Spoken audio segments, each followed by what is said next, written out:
Welcome back, everyone, to this second in a three-part series about the formation of conscience. I'm Archbishop Peter Sartain. Our conscience, in fact, is a voice that speaks lovingly within us.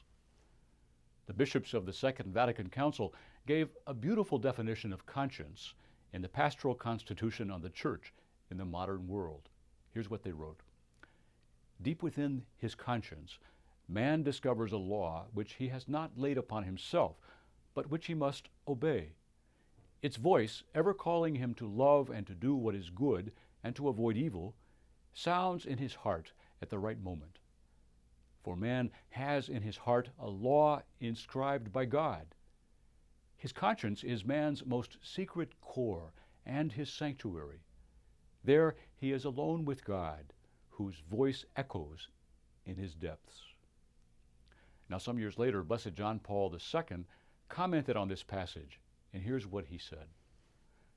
Conscience is the most secret core and sanctuary of a person, where we are alone with God.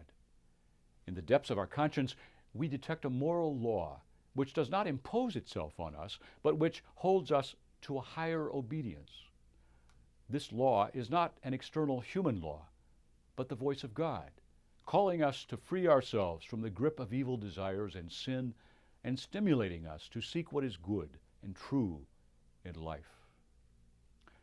In other words, what Blessed John Paul was indicating to us is that if freedom is to be full and authentic, it must be educated by the formation of a right conscience.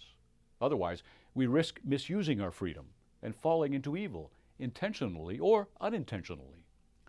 God, who is our loving and protective Father, would never think of leaving us to fend for ourselves in living good, moral, and holy lives. Just like human parents, He guides, teaches, and forms us as His children, giving us everything we need to grow in faith and goodness.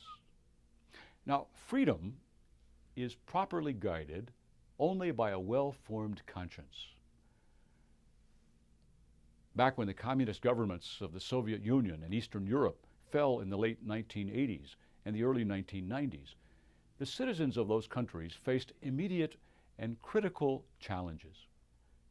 Liberation from the tyranny and oppression they had known for so long was indeed a great blessing. But freedom is more than release from tyranny. How would they put freedom to work for the common good?